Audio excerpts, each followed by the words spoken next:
What happened to CNN anchor Erin Burnett is often described as difficult not because of a single dramatic event, but because of the prolonged professional and personal pressures that quietly reshaped her public role over time.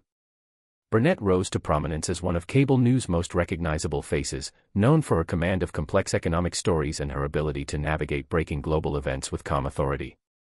Yet behind that polished presence, her career unfolded during an era when journalism itself was undergoing seismic change, placing unprecedented strain on those at its center. As cable news became increasingly polarized and ratings-driven, Burnett found herself operating in an environment where nuance was often overshadowed by spectacle, making serious reporting more challenging to sustain. The emotional toll of covering repeated global crises, from financial collapses to wars and humanitarian disasters, accumulated steadily, even as she maintained composure on air.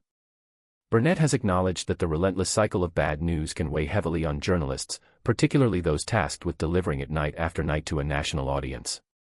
Beyond professional demands, her personal life evolved under the same public microscope, as she balanced marriage and motherhood with an unforgiving broadcast schedule that leaves little room for rest or privacy. The challenge of maintaining boundaries between work and family became more pronounced as public expectations intensified, with viewers often forgetting that anchors absorb the emotional weight of the stories they tell.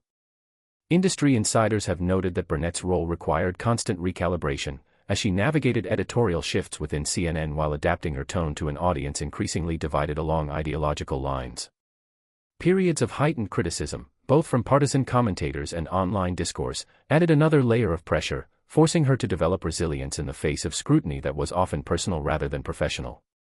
Rather than retreat, Burnett adjusted, refining her approach and emphasizing depth over theatrics, even when such restraint was less rewarded by the modern media ecosystem. Her evolution was sometimes misinterpreted as withdrawal or struggle, when in reality it reflected adaptation to an increasingly unforgiving environment. The emotional labor involved in sustaining credibility while avoiding performative outrage is rarely acknowledged, yet it is central to understanding why her journey has been described as hard. Burnett's experience also highlights the unique burden placed on women in broadcast journalism, who are expected to project authority, warmth, and composure simultaneously, often under harsher scrutiny than their male counterparts. Despite these challenges, she remained a steady presence, choosing endurance over spectacle and professionalism over provocation. What makes her story resonate is not decline or controversy, but the quiet difficulty of maintaining integrity in a system that increasingly rewards extremes.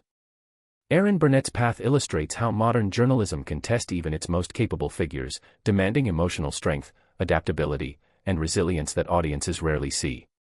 The hardship lies not in a single headline, but in the cumulative weight of years spent at the center of a rapidly shifting media landscape, carrying the responsibility of informing the public while absorbing the cost in silence.